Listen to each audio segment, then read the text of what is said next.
Shalom saudara sekalian, hari ini Rabu 13 November 2024, Yohanes 3 ayat 14 sampai 15. Dan sama seperti Musa meninggikan ular di padang gurun, demikian juga anak manusia harus ditinggikan, supaya setiap orang yang percaya kepadanya beroleh hidup yang kekal.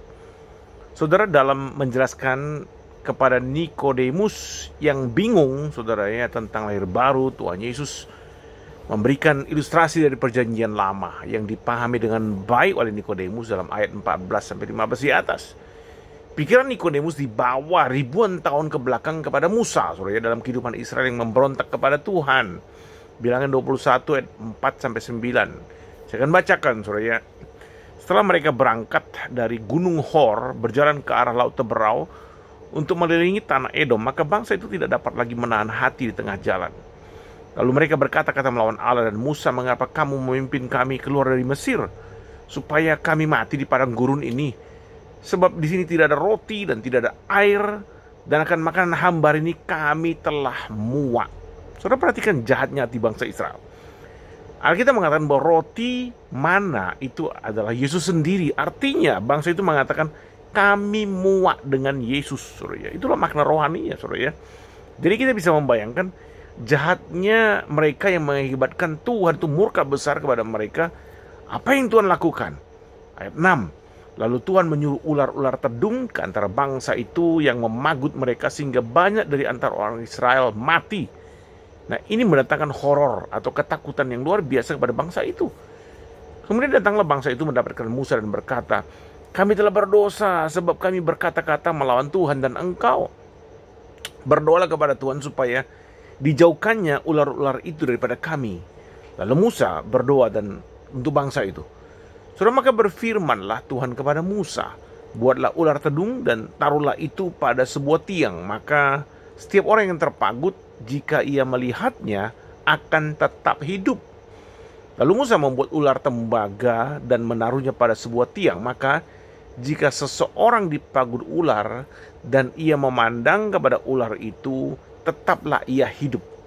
Saudara, gambaran di sini berisi dua makna, keselamatan dan kematian. Saudara, glory and horror. Saudara ya. Setiap orang yang dipagut ular bila tidak memandang kepada ular tembaga itu akan mati. Dan memang ayat 6 tadi dikatakan bahwa banyak orang Israel yang mati saat itu.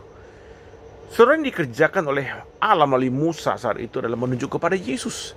Jelas sekali Tuhan Yesus berkata, dan sama seperti Musa meninggikan ular di padang gurun, demikian juga anak manusia harus ditinggikan, supaya setiap orang yang percaya kepadanya beroleh hidup yang kekal. Jadi Tuhan Yesus mengidentifikasi dirinya dengan ular tembaga itu.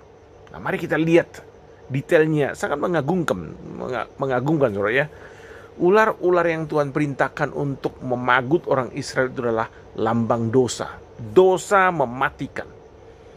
Menarik sekali karena ular jugalah yang sudah menyebabkan manusia, Adam dan Hawa jatuh dalam dosa. Dan bagi mereka yang mau selamat dari pagutan ular itu adalah dengan memandang kepada ular tembaga buatan Musa yang diperintahkan Tuhan. Apa maknanya ular tembaga itu, saudara ya? Ular tembaga itu adalah Tuhan Yesus yang ditinggikan dengan menjadi dosa di atas kayu salib untuk menanggung dosa seluruh umat manusia. 2 Korintus 5:21 berkata, "Dia yang tidak mengenal dosa telah dibuatnya menjadi dosa, karena kita, supaya dalam Dia telah kita dibenarkan oleh Allah." Saudara, apakah ular tembaga itu menyelamatkan? Tidak, saudara ya. Yang menyelamatkan adalah apa yang disimbolkan oleh ular tembaga itu. Yesus yang disalib. Ada misteri hubungan di sana, saudara ya. Di dalam ayat 15 dikatakan supaya setiap orang yang percaya kepadanya beroleh hidup yang kekal.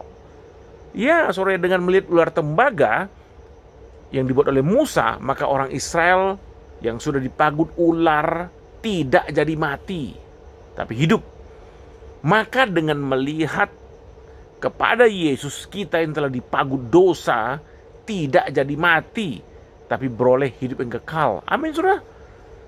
Biarlah hari ini berita ini memberikan kita iman. Tidak akan ada yang dapat menggantikan Yesus dalam hidup saya. Kau dan saya harus punya iman ini, karena Dialah satu-satunya sumber hidup kekal itu. Amin, saudara. Tuhan memberkati kita sekalian.